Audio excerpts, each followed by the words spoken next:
Thank you, Peter, for introducing me. I'm Chris Locke, and I work for Human Factors International, and Human Factors International is indeed a highly international company. We have people in America, we have people in Europe, we have people, lots of people in India, Singapore, and China now as well.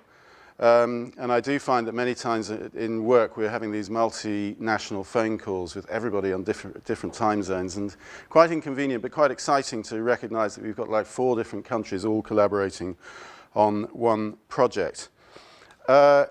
Before that I worked in Australia, where I had a usability company in Melbourne. We were a consultancy.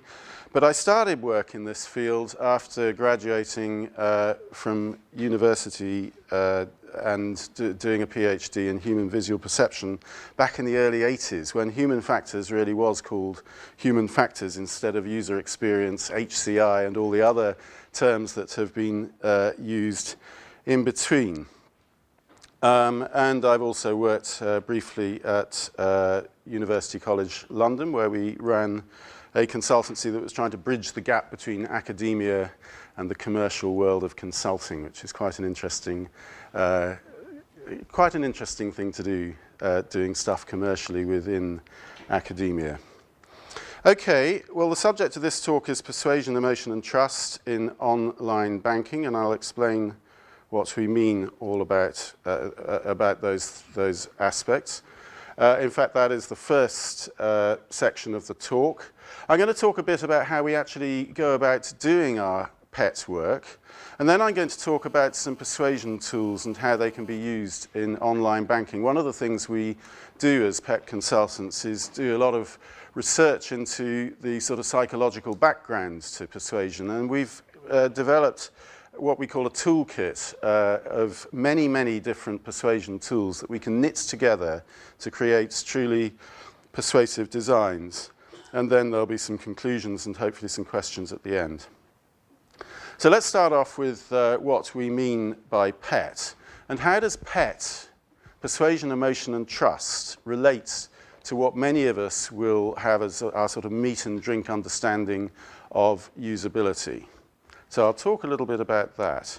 I don't need to tell you guys much about usability, I expect, because you're all, well, many of you, I imagine, are usability practitioners or know quite a lot about it already. But these are key elements of usability: making things easy to learn, making things efficient to use, stopping errors from happening ideally, but if they do happen, giving people easy routes by which they can recover from errors that they've made. And finally, I suppose the area that relates perhaps most closely to what we talk about in PET is this notion of satisfaction. The sort of aesthetic appeal, how does it make me feel in my work?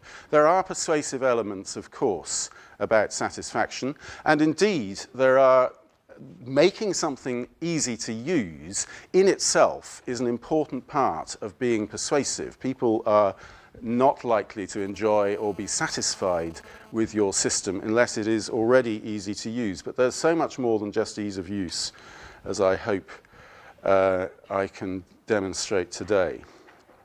So, this is a device that was used back in the 1930s by behaviorists in America, and we call it the Columbia obstruction device. And what it has is a nasty grid thing with a voltage across it, so that if the mouse stands on the grid, it feels a certain amount of pain. It's a bit of a cruel methodology and probably one we wouldn't use today, but they were doing this sort of thing back in the 1930s. And on the other side of the grid is a nice lump of cheese. And the cheese, if you like, is our persuasion tool, in inverted commas. How much does the mouse get persuaded by the cheese to cross the shock device? And if you're thinking about usability, oh gosh, it's painful, it's difficult to do, that's like turning up the voltage on the shock device. It's difficult to get to the cheese, so maybe I won't be able to.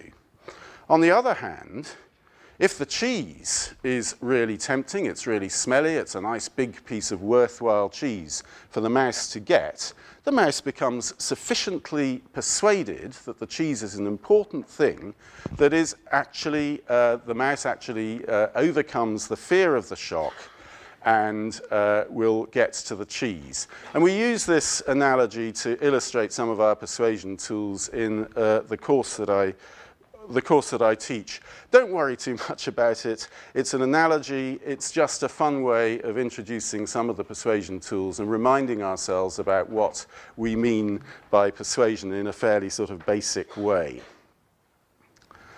Okay, here's an example of the sort of work. On the left-hand side, we've got the before situation, and on the right-hand side, we've got the after situation. There's actually nothing at all wrong with the design of the before situation. This is a health awareness website that is trying to encourage people to make changes to their lifestyle and so on and become more healthy. And you can do it perfectly well by laying out information sensibly with nice headings, nice spacing, good content, as per the left-hand side. But will people really be persuaded to change? You know, this is a big ask. We're asking people to change their lives, change their lifestyles. Will they really be persuaded? So in the redesign version afterwards, we've got a simple persuasion device, which is simply a progress indicator. People are motivated to make progress. And if you can have something fun like that, perhaps it will make people more likely to actually change rather than digest the information, understand what they might need to do, but then do nothing. So here we are. This is a little illustration that drives home the message. This is the can-do. The guy can lift the weights if he wants to. But the question we need to ask is will he? What is he actually going to do? You know, he can do it, but is he just going to lie on his couch and continue to chew his sandwiches and presumably become less and less healthy as time goes on? So we're interested in finding out about the will do, the right-hand side. Now, the sort of, do we need the micro? Okay, that's fine. I can use that. All right, the will do. Does that mean I can actually walk around as well? Okay, that's good. No, it doesn't mean I can walk around. I go out of view if I walk around. Okay, so that's the will do. All right, well, here's the sort of thing that we're talking about. If we're going to actually make people change, we have to do something powerful and persuasive to encourage them, if you like, to cross that electric shock device. Here's a simple illustration of something that we might consider using as a powerful persuasion tool. I think it speaks for itself. All right, so PET. What are the components of PET? Do you know, the truth is we talk about persuasion, emotion, and trust, but the reality of it is that it's the trust that is fundamental. We have to build on the trust in order to engage with people emotionally and in order to persuade them. However, we thought that PET sounded better than saying it the other way around, and so that's why we call it PET, but that's the only reason. But look, here we are, persuasion, the process of guiding people towards the adoption of an idea, attitude, or action. And this I would question. It's a definition that we use, but it's the rational. PET is not actually, we say it's not always logical, but PET taps into people's unconscious emotions and things that they're not even aware of as a means of persuading them. We actually like to think that we go around the world, or some of us like to think anyway, that we go around the world analysing everything logically and straightforwardly and coming to rational conclusions about things. Some of us are scientists, and it's the discipline of scientists to try and remove themselves from the sort of emotional things that may be driving people's opinions about things and getting to the reality. But the fact of the matter is that day to day, almost every aspect of our life, there is something going on that is irrational. Why is it that one day it's Friday night, let's go out for a meal, it seems like a good idea, and sometimes we feel, oh no, it's too expensive, and sometimes we feel, no, that's fine, we'll not only go out for a meal, but we'll invite our friends along and pay for them. These are not rational decisions, they're emotional decisions, they're underpinned by things that we may well not even be conscious of. So let's have a look at an emotion, a mental and physiological state associated with a wide variety of feelings, thoughts, and behaviors.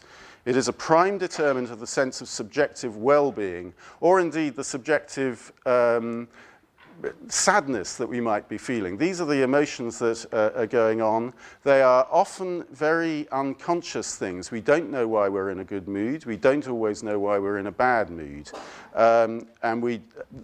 These are some of the things that are seriously underpinning our behaviors on a day-to-day basis. And then we've got trust, which is actually, like I say, perhaps the first thing that we needed to be attending to. Confidence or reliance on some person, organization, or object. In the early days of the internet, there was a lot of concern, and there still is, of course, a lot of concern about whether websites are trustworthy. And I think that most of us find that as we get more experience with the internet, I lived certainly much more than half of my life so far without even having the internet, but I'm now getting extremely experienced with it. You find that you're getting kind of streetwise as to what you trust or what you don't trust. But if you design, there are some key design things that you can do to make your website appear to be trustworthy. Now, you could obviously misuse those things. Most of us, I hope, in this audience would want to make our website appear trustworthy because we're trustworthy people and we want to do right. But you can undermine trust in fairly straightforward ways by just doing some silly things in your website design that disobey some of the rules about what it is to give the impression of being a trustworthy organization and to be presenting a trustworthy website design. Okay, here we are. This is the can-do, will-do different pathways. I say that they're different pathways, but in fact, of course, we work together as teams. And we do find that there are some people at HFI, Human Factors International, who prefer to go down the persuasion route, the will-do route, and there are others who prefer to stick with the good usability stuff that they've always been doing. But there is a third group, of course, who like to do both. And in any event, we organize our projects so that these groups of people, while doing slightly different work, are nevertheless working very closely together in building a website that enables people to do what they need to do, the can-do side, but also persuades them to do what the website wants them to do. Now look, this business of persuading people is not new. It's been going on for years. In this example, of course, we're looking at some propaganda from the 20th century. In modern warfare, they do still, I think in Afghanistan, we have a PSYOPs group that are interested in looking at the psychological aspects of how to win a war. In a sense, you could almost say that the will-do side, the persuasion side, is like the PSYOPs of designing a good website. It's the psychological aspects of making a website persuasive. Now, persuasive design has also been going on for quite a long time. Many of you will have heard of Donald Norman. He's, in his early days, was a cognitive psychologist in academia. When I was an undergraduate psychologist, we actually read a book by Lindsay and Norman, which was a classic must-read basic textbook. So it was quite encouraging to me as a psychologist and also a usability practitioner to know that somebody from the very pure discipline, well, I say the very pure discipline of psychology. I'm not quite sure how pure the discipline of psychology is, but somebody who comes from the truly academic discipline of psychology has recognized the importance of applying some of the theories and practices in psychology in the world of human factors, ergonomics, and user experience, as Donald Norman has. In fact, Donald Broadbent, who is a psychologist back in the 60s, similarly did a whole load of work. He was interested in safety critical systems and critical decision-making and things like that, and also tried to apply his work in bridging the gap. Let's call it just bridging the gap between academia and practice in the world outside academia. And these are, Donald Norman talks about the lemon squeezer device on the left, which he had to purchase because it was just so, I guess you'd say these days, you'd say it's just so cool. He had to have one. But he hasn't been able to use it because his version was gold-plated and the lemon juice is too acidic and would destroy it. But nevertheless, it's a cool object to have, and though he doesn't actually use it, he likes it so much. And there's a nice viscerally, I'll talk a little bit about visceral emotions later on, but there's a nice viscerally appealing design for a coffee maker on the right. It also is reflectively rather nice for certain types of people, and I'll talk about that as well in a moment. All right, this rather complicated diagram here is a typical methodology that Human Factors International might use. This is actually for a user interface structural design. Ah, I can see, yes, I can hear myself now. Sorry you guys at the back if you haven't been able to hear me. Yes, this is a typical methodology that we might use, and this is for a user interface structural design, which usability practitioners will know typically involves doing quite a bit of user and stakeholder research and then going on and designing a number of wireframes to demonstrate the intent and purpose of the design. And you can see that we do a combination of usability work and PET work in going about developing these designs. But we work with synergy and cooperation throughout. And there are some aspects, such as the development of personas and scenarios, and doing the stakeholder interviews right up front, which we share. The stakeholder interviews, of course, are important because we need to understand the business purpose of what the website is all about. And both from a usability and from a persuasion perspective, we need to talk about the people who have the understanding of the business goals that we're trying to achieve. The personas and scenarios, a typical usability scenario involves having an imaginary person that represents some sort of user group in a compelling way. In a pets persona, we would enhance that by incorporating quite a lot of information about their emotional attitudes and their state of mind and the things that drive that particular group from an emotional perspective. Okay, we've got two different parts of the brain involved as well. The usability side tends to be the sort of outer areas, of the brain, the cortices and so on and so forth. The PET side, this is the underpinning basic instincts that we've inherited from our animal ancestors over the millennia, is very much concerned with the more deep brain structures, the things like the amygdala, hypothalamus and brainstem, and we refer to this as the limbic system. The limbic system is associated with emotion, which psychologists sometimes refer to as affect. So positive affect is being in a good mood, roughly speaking, and negative affect is being in a bad mood. So these are your more positive or negative emotional states.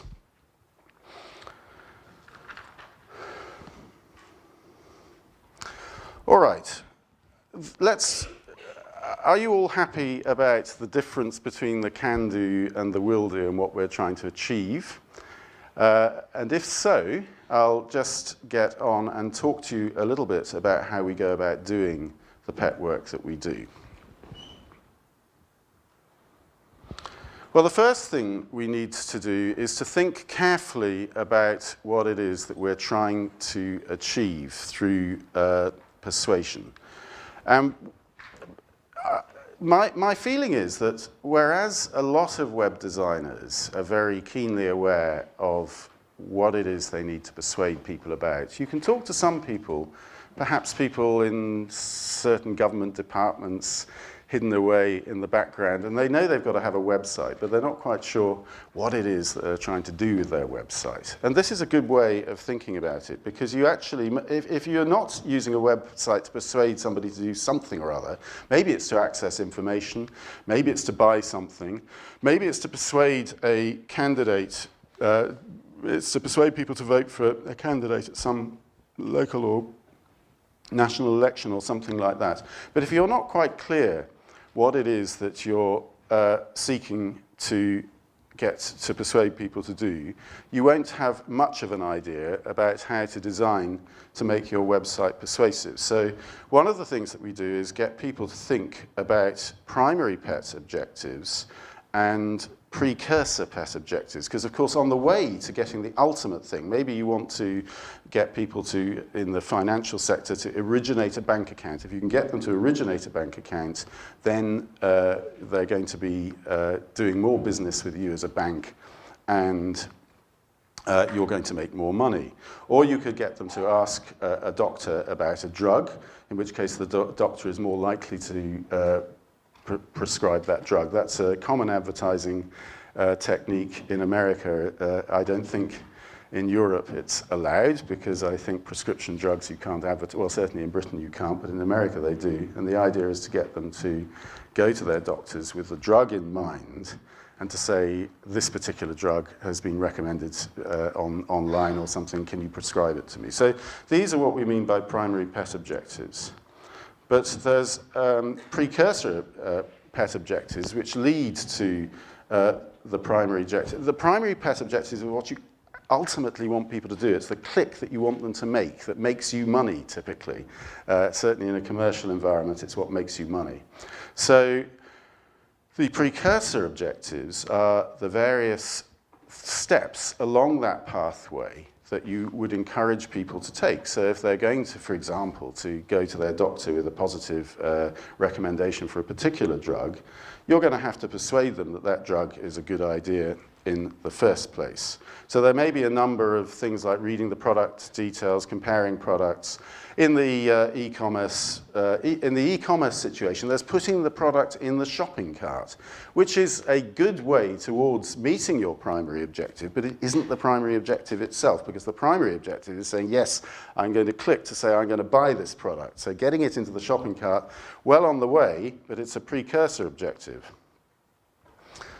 All right, so here's some examples. This is from Amazon. So buy a product and we make more sales revenue. So if you can get people to click on the buy now with one click, that is a primary pet objective, because once they've done that, the product is going to be bought. Here we are. Here's the notion of getting people to go to their doctors and ask for a particular drug. So ask your doctor if Seretide is right for you, would be the primary pet objective for this particular website, because people can't actually buy the prescription drug online. So the best you can achieve is to get them to go to their doctor and say, can I have this, please?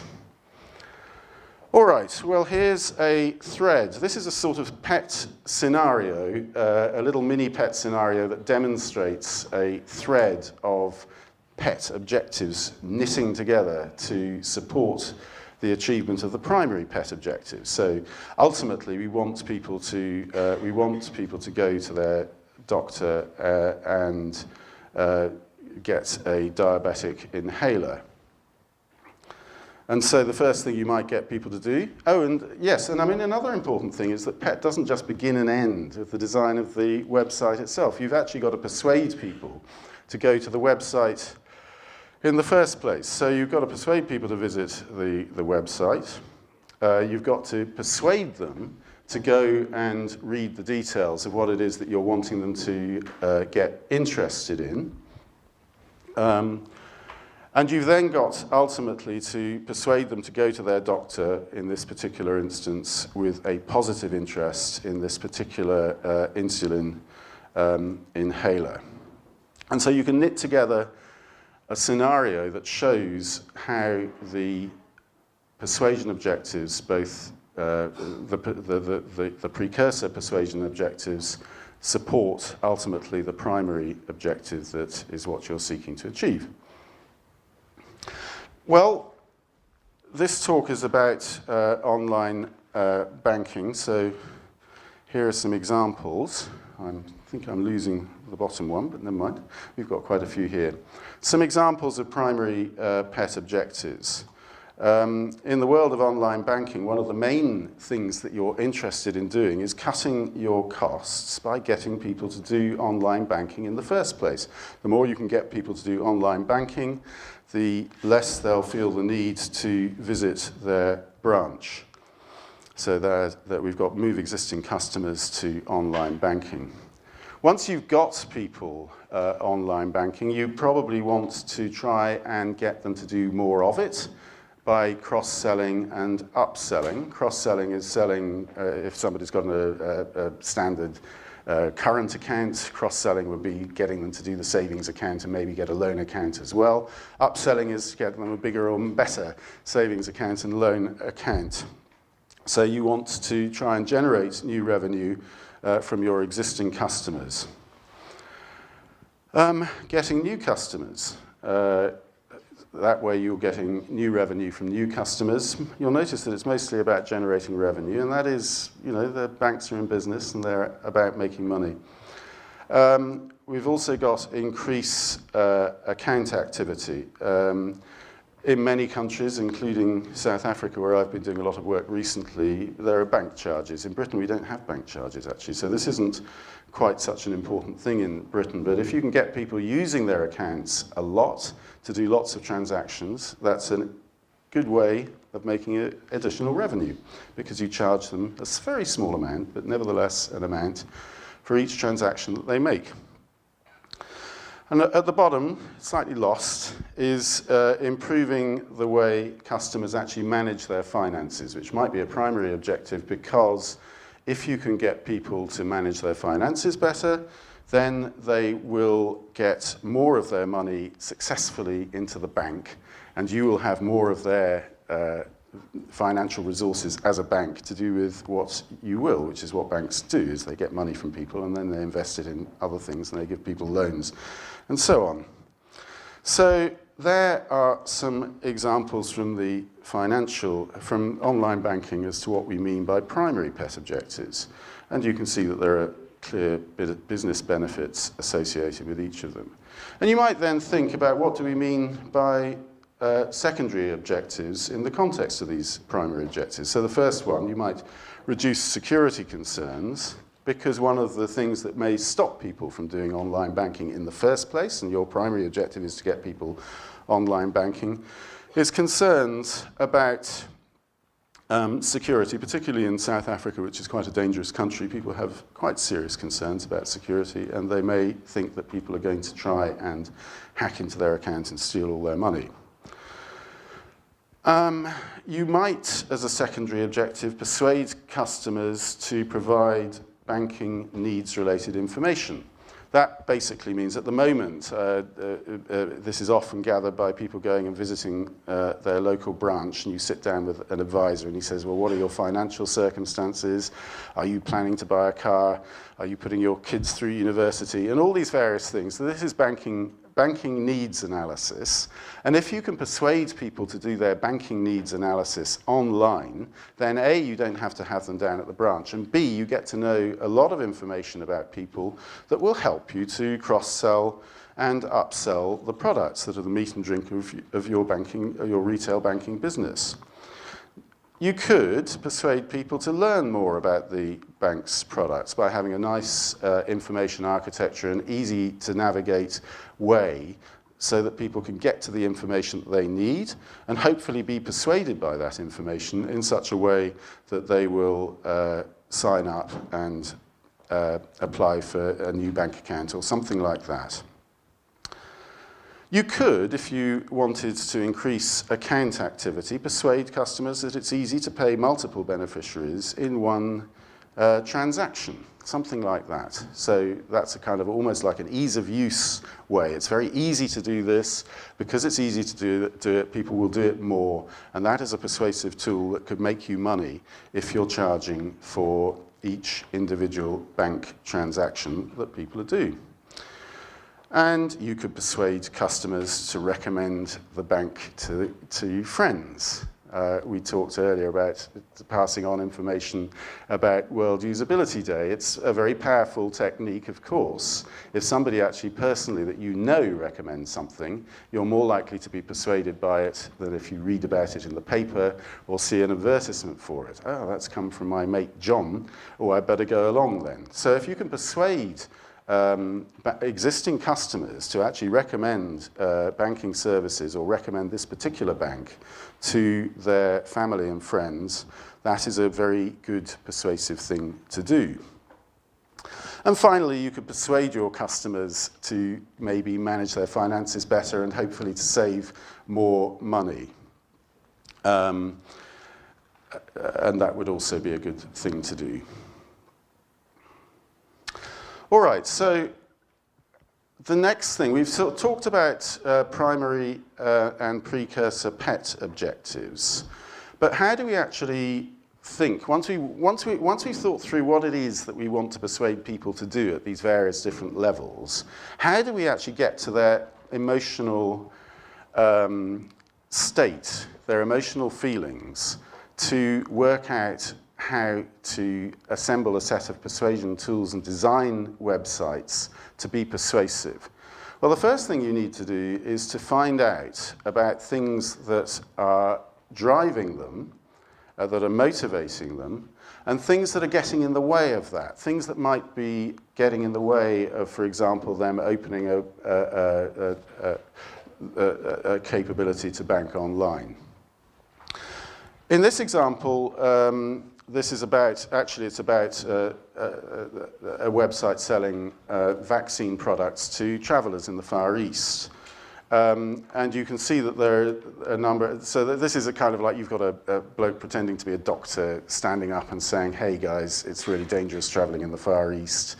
Do you realize that this vaccination could solve all your problems? Go to your doctor. It's another one of these, go to your doctor and suggest that he prescribes you this drug. In this case, it's a vaccine. And things like, the things that are the drives, you know, you can find out that, well, people don't want to take risks with their health. Protection from physical risk is therefore a drive. They may want to look at the websites to find out more about the dangers of hepatitis and to work out ways of protecting themselves. And they might be interested in reducing the effort and pain of vaccination. In this example, it's a joint vaccine for hepatitis A and B, I believe.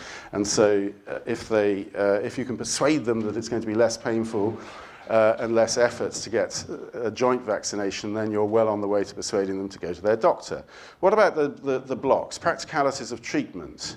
I'm being manipulated. That's a powerful block. This particular website design was highly what we in Britain call cheesy. It was kind of smarmy and looked like it was manipulative, and people will be wary about that sort of thing.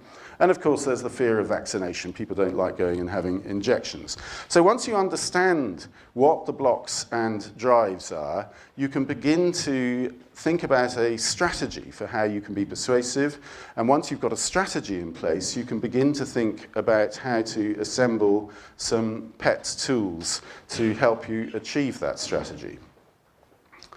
Okay, so how do you get to the drives and blocks? Well, you find out about these things, which are feelings. The feelings are the fluffy clouds with a heart symbol, and you find out about the beliefs. And you can do that by conducting some interviews. And I think my next slide, well, let me just say a little bit more about this. You don't get directly to the drives and blocks when interviewing people. You discover their feelings and beliefs, and you analyze this to derive the drives and blocks for yourself. Now, I think the next slide, the next slide is some work we've done. This is, HFI has a lot of experience of doing work in banking, and these are some generic examples of the sorts of drives and blocks you might be looking for, or you might discover if you interview people about internet banking. And as you can see, we've also here got a whole set of feelings and beliefs. And from those, we've been able to derive a set of drives and blocks. And just to reiterate, once you've understood the drives and blocks, you need to support the drives in your persuasive design, and you need to mitigate the blocks to try and get rid of the things that are getting in the way. Now, another thing that you want to do, which is something, of course, that usability people often do, and hopefully they share this sort of information with their marketing department, is to develop compelling personas. I probably don't need to tell you very much about personas. Do we all know about personas? I expect so, but I'll tell you a little bit. Personas are imaginary characters that bring to life some user group, and scenarios are stories that you can tell around those personas using a system in a way that, again, brings it to life. And it's useful to have these personas because it means that everybody can understand what we're talking about when we're talking about this kind of person. So you can be having a conversation with the marketing department, and if they both understand what this persona means, and you've described enough about them in meaningful terms that people can relate to, you're talking from the same page and you're pulling together. Now, the difference, of course, between your standard usability persona and the sort of personas that you use in PET is that you're much more interested in the deeper emotional content in PET than you would be in a conventional usability study. And so you can just enhance a typical usability persona with this additional emotional content, and you can get to a very useful PET-type persona. Okay, so here are some of the drives and blocks associated with this particular persona. It looks like a South African persona to me, and things about trust and things about security, some of the drives and blocks. Incidentally, the sort of barometer, thermometer type symbol down the side is simply an indication of the extent of the drive and block. Most of these look quite large, but you could, if it was only very marginal, you'd have a small green line, or if it was only a marginal block, you'd have a small red line there. It's just a notation. And then you can, from the drives and blocks, you can develop an overriding PET strategy, which is often about a frame. A frame is like the lens that you present information in to appeal, perhaps, to a particular user group. You know, if you're doing stuff for young people, you get the young people frame, which will involve maybe advertising around young people doing something with your product or something like that. But this is a frame that you might use in online banking. Allow us to get to know you better so we can do what's right for you. It's an imaginary frame, but it's one that could easily be applied in the context of a banking needs analysis, for example.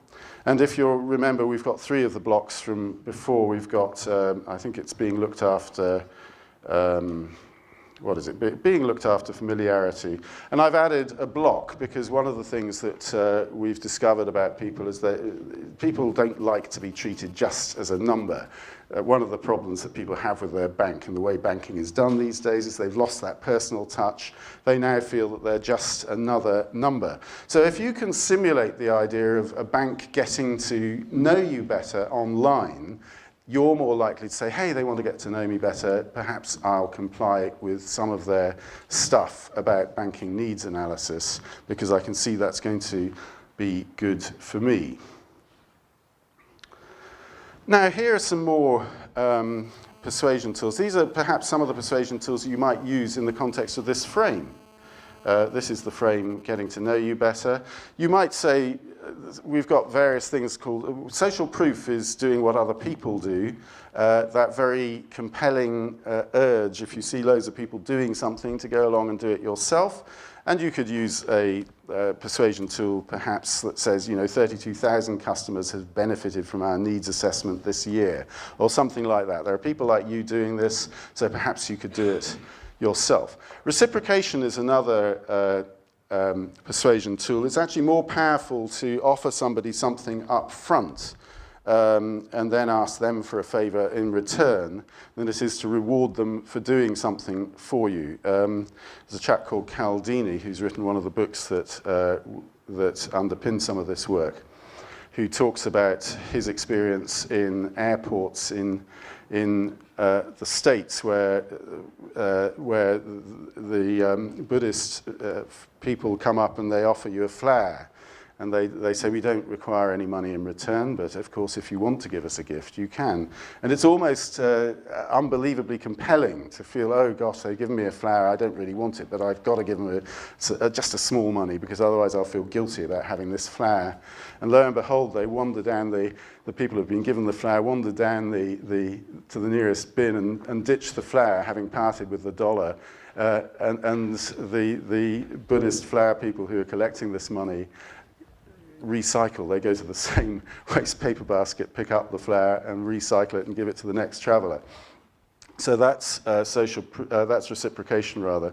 Social learning is another powerful persuasion tool. People are, perhaps one of the reasons why scenarios are quite good, because they're about stories, but people learn from stories, they believe stories, and if stories are told by people that they can relate to, like the sorts of testimonials you see so much of, then that is quite persuasive, and why people use it so much in advertising. I now have the banking solutions I need for my business thanks to the bank's new needs analysis service. You might publish on your website from Mr. A. Jones, who's just a businessman just like you. Yeah?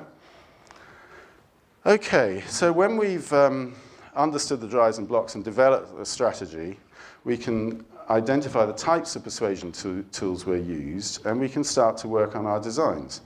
Now, pet designs do actually require, in a way you can't quite get away with just designing a few wireframes. You kind of like have to design examples of the content, and in terms both of the messages and the selection of images that you use, because the actual wording of a message or the particularities of an image that you'll be using will have a powerful impact on whether it's persuasive or not.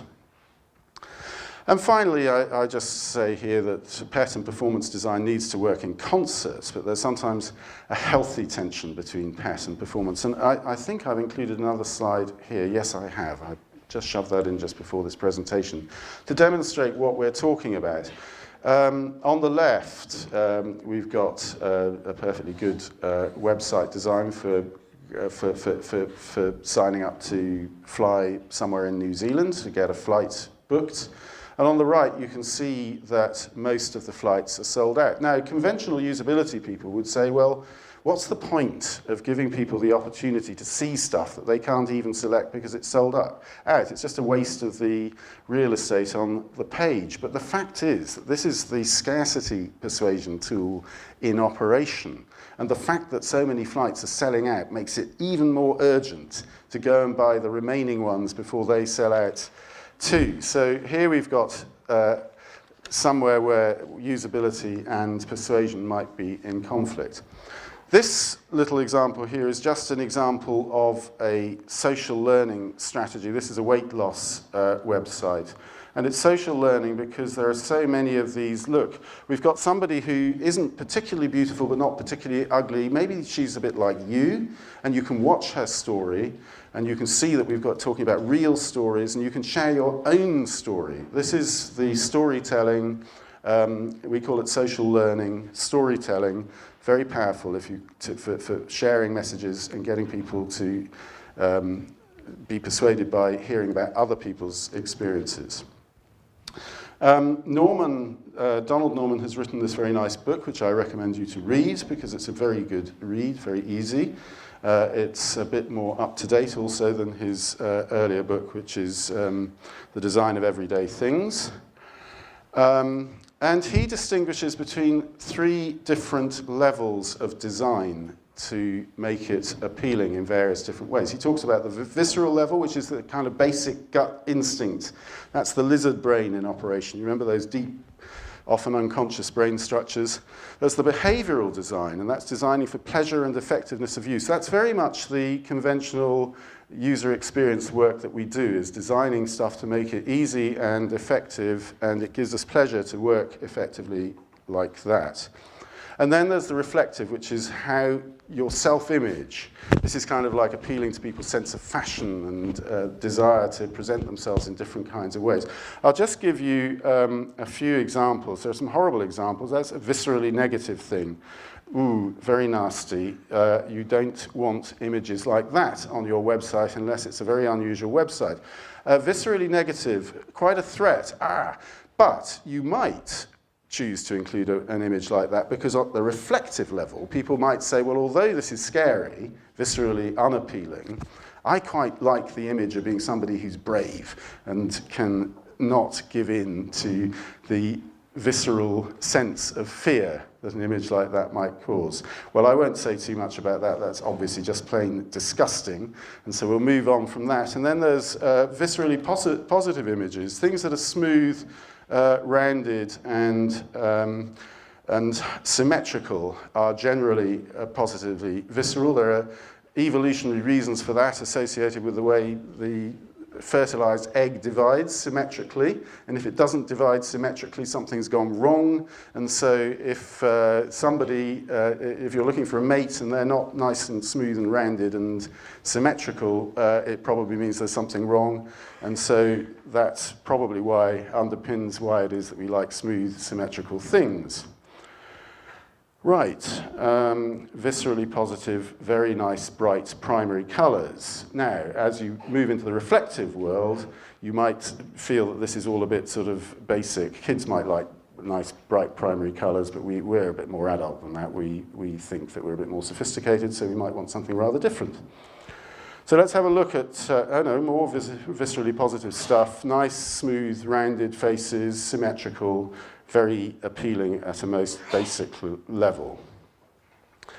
Now let's have a look at some reflective stuff. What does this say? This is a Rolls-Royce vehicle. It's got quite a lot of visceral appeal too. There's some smooth symmetry about it, but actually as well as that, at the reflective level, it says something about you. So this is highly conscious. This is what you're saying about yourself.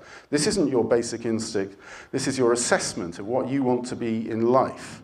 Same thing with the Ray-Ban sunglasses. Yes, plenty of visceral appeal, but actually we're not buying, there are lots of cheap sunglasses that have all that, but the Ray-Bans are saying, hey guys, I'm an American cop or a tough pilot, fighter pilot or something like that. So let's just have a quick look. How much time? Have I got plenty of time? 15 minutes, okay, I'll keep going. How might persuasion tools be used in online banking? Well, look, before I talk about that, here are some good books that I'm lucky enough to own and have read, and I recommend that you read at least some of them. The books by Robert Cialdini, Influence and Yes, 50 Scientifically Proven Ways to be Persuasive. Cialdini is a serious psychologist. These aren't just sort of lifestyle books by wacky people. These are underpinned by real psychology, but they are highly digestible. They're the sort of things you can read on very long airline trips to South Africa, that sort of thing. All right, but those books cover quite a lot of the topics that we actually use in our job aid of PET persuasion tools. And as you can see, we do have a lot of persuasion tools that we can use. That's one of the reasons why you have to have a clearly defined strategy, because if you just start firing these persuasion tools off and say, let's have a bit of this here and a bit of that there, it's just going to look a persuasive mess. And people might, one of the things that people will do if they think that you're trying to manipulate them is that they will react against what you're trying to do. People hate to be manipulated. And so you have to have this strategy, and you have to select your tools with a very clear purpose in a way that involves subtlety as well. Otherwise, you'll just be a jungle of persuasiveness that it ain't going to persuade anybody because they'll react against it. Okay, well, here's one. Decidophobia, paradox of choice. One of the things the reason it's a paradox is because we probably all think that we want more choice in our lives, but the reality of it is that we probably, at an emotional level, get extremely upset by the number of decisions we have to make and the complexity that excessive choice brings. And there are many instances where people faced with too much choice end up not being able to make a decision at all. So I'll just show you this brief experiment. This is an experiment conducted in 2000 in which somebody lined up a number of jams in a posh delicatessen type store, and they either had 6 jams or 24 jams that people could choose from. So 2 different levels of choice, one 6 jams, one 24. And sure, the 24 jams made quite a big splash, so people approached the jam table, and more, if there were more jams, bigger splash, more excitement, so people walk up to them. But what about trying the jams? About the same, 1.4 jams tried when there were just 6, and 1.5, more or less the same, so people tried about the same amount. But when it actually came to buying, the results were quite staggering. When there were just 6 jams, 30% of people actually bought them. When there were 24 jams, it went right down to 3%. So beware of confusing people with choice. So in the world of online banking, that might mean, for example, once you've discovered what people's banking needs are, give them very clear choices about the products that will be suitable for them, and don't give them too many choices. I myself find that when pension people try and sell you all the investment products, they come with like 20 or 30 different ways that you can invest your money. It's so bewildering. You say, no, go away, I don't want to do this today. Come back in 3 weeks' time, hoping they won't come back at all. And the same thing, learning about products and services. If you want to provide an information architecture and a navigation system, you could perhaps provide faceted navigation so that people can say, well, these are my lifestyle choices, this is my situation, tick, tick, tick, tick the facets that belong to you, and narrow down that choice a lot so that people don't have a bewildering choice of stuff that they can learn about. Just get them to learn about the relevant stuff for them. Right, you could use social proof as well. This is an example not from the financial sector, but from a hotel booking site, booking.com. Social proof is doing the things that you know other people are doing, and these sorts of booking systems use this so well. We've got all these instances, not only are loads of people writing reviews, but we've got people looking right now at this hotel. People are doing it right now, you better do it yourself. So in the banking sector, we could, in this notion of getting people to provide information about their financial circumstances, you could use social proof in this kind of way. Perhaps 3.5 million Australians are now successfully banking online. Yesterday, 500,000 bank customers paid their utility bills at the click of a button.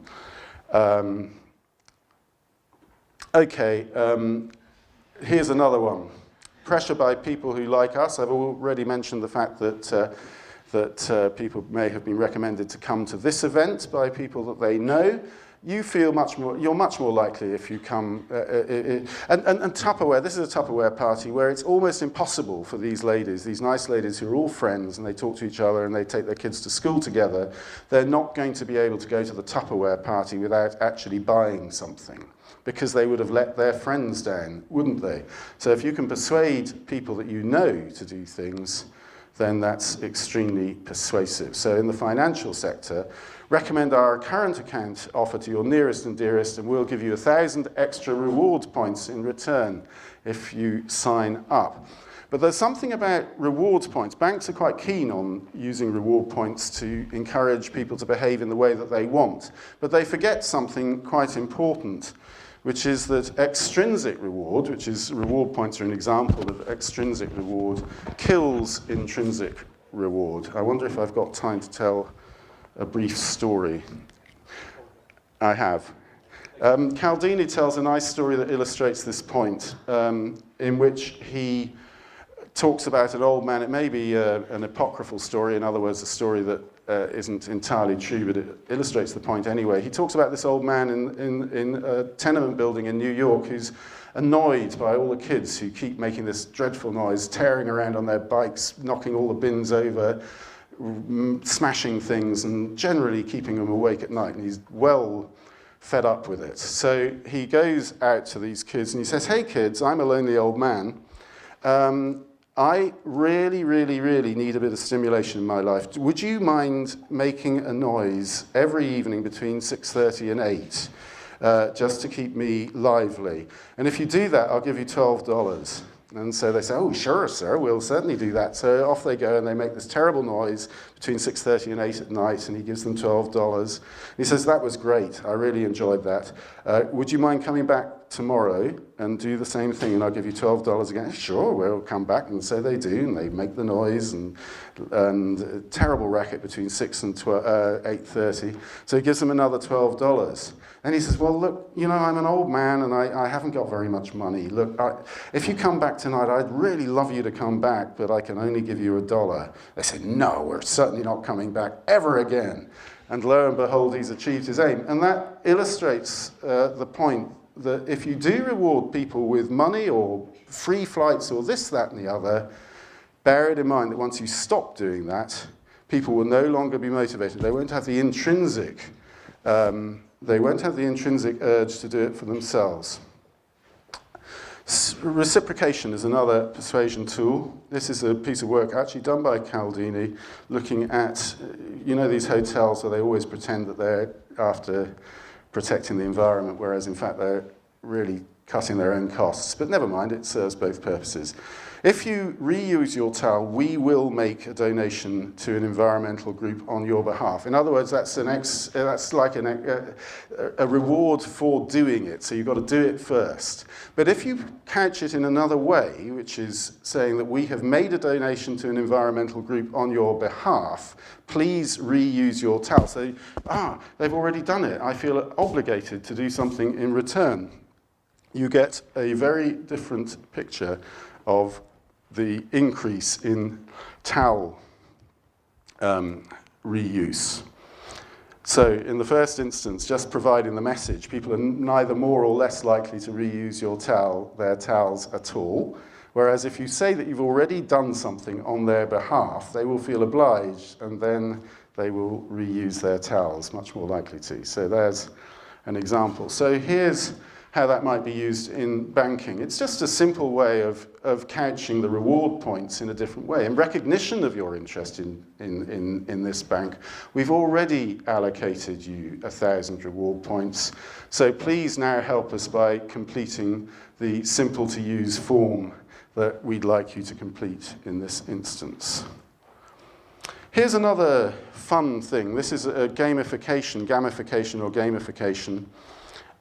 Which is to try and make things fun. Now, in the banking world, there is limited use, perhaps, of this persuasive technique. But here's one that we found. This PNC is an American bank, and they wanted kids. This is stuff aimed at the sort of 18 to 25-year-old segment who aren't always very good at managing their money, and they wanted to persuade them to save more. So that they would have more of their money in the bank. And so what they did was they got this idea of Punch the Pig, which is a nice little icon that crops up, and you can set the pig, you can design the pig yourself, you can set it to either appear regularly, perhaps when you've just got some money or something, when you know you're going to be getting some money, and it reminds you to save. And you punch the pig, your pointer turns into a fist, you punch the pig, and then automatically this little thing says, you know, how much. And if you put $10,000 or $1,000, that will automatically be transferred from your current account to your savings account. And the pig goes oink and things like this. But apparently it's even more compelling. Some of the people who've written about this online have told me, if you make it appear spontaneously. So you don't know when it's going to come. Suddenly the pig crops up. Punch the pig, put the money in. Just a little fun way of encouraging people to save more. Okay, here's another example. People who go to IKEA stores, or IKEA stores as perhaps you call them here, will know that they are deliberately designed to force you to go the long way round so that you see everything that you could in fact have. So if you've come for a new carpet, you don't get away with that. You look at all the bathroom furnishings, the lighting and the kitchen equipment and everything else. And it's persuasive. You're tempted by these things as you go around. So one of the things that we recommend our banking customers is not to just show them the stuff that they've got with their online banking, but to show them all the stuff that they could have. Demonstrate what it feels like to be banking online in this different way. Tempt them with these things. So both demonstrate to them what the online banking experience looks like, but also if they've got a current account, you could show them in the same format perhaps. Okay, so you've signed up for this current account, but look, here are the other things you could have. You don't often get that in online banking, I don't think, but it could be a powerful persuasion tool if people are shown everything they could in fact have. Compliance laddering. This is what compliance laddering is, getting people to do small steps at a time. You know, it's too difficult to jump into that swimming pool first time because it's cold and horrible. But if you have a slightly cool shower first, perhaps the sensation of jumping into the swimming pool will be a little bit easier. It's easier to persuade people to take small steps than giant leaps. So in the banking situation, perhaps if people are being a bit reluctant to bank online, but are using their ATMs, as almost everyone has to do to get their cash out, we've got this notion of the seducible moment. This is like, you can illustrate the seducible moment by thinking about a McDonald's store where you buy all your food, and if somebody says up front, do you want chips? You probably, maybe you don't, but when you've got your Coke and you've got your hamburger, do you want fries with that? That's the seducible moment. It's very easy to say yes, fries with that would be very nice. So here's the seducible moment. Somebody's just got some cash out from the ATM. Would you like, let's go down the bottom route, which is the online banking route. Would you like your ATM transaction to be sent to you by email or something like that? And then you can take them up another level once you've got them to respond to that and say, yes, you can send it to me by email. You can view all your transactions here by a click of the button. And then they view all their transactions. Hey, that's useful. Hey, you can sign up to online banking too. That would be even more useful too. And then if you demonstrate to them what that online banking experience would be like by showing it to them in the way that IKEA shows you all the bathroom stuff, you demonstrate it to them, it's going to be tempting. And you could do the same thing down the mobile, the smartphone route, or in this case, the BlackBerry route. You know, would you like to have your transaction sent to you by SMS? Now, would you like to look at your balance? You can get them to step up to becoming much more sophisticated users of technology in small, easy stages.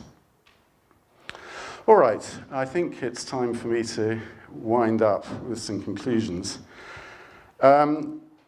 We've talked about can do and will do, and we've discussed the idea that you need to attend to both if you really want to get websites to do what they set out to do. It's not just enough to make them easy to use. They've got to be compelling to get people to go down the route that underpins the business model that your website is all about. And I would say actually that in my experience, many usability consultants are already doing this kind of stuff, but perhaps they're not deconstructing exactly what they're doing in these kinds of ways. So what PEP provides is a strong methodology for formalizing a way of getting to good persuasive design in well understood stages and work packages. And it's also got a very well-researched and proven set of persuasion tools, that very large set of persuasion tools, some of which I've described today. But finally, I think just as importantly, it's a language. Once we all know what we mean by social proof, social learning, reciprocation, scarcity, and so on, we can start talking in a language that we all understand about what it is that we're trying to do. So I would say that in the same way that an experienced wine taster can, we all know what a good wine tastes like or what a bad wine tastes like, but can we actually decompose it and say why it tastes good or why it tastes bad? And a good wine taster, of course, can. So an experienced pet consultant can articulate exactly what makes a design truly persuasive, or conversely, what makes it a bad design from the persuasion point of view. And so just to leave on a nice positive note, I think that there's nothing threatening to usability consultants about PET. PET recognises the importance of usability. Usability plays its part in persuasion and certainly plays its part in trust. And we need to work hand in hand in all of this. So thank you very much.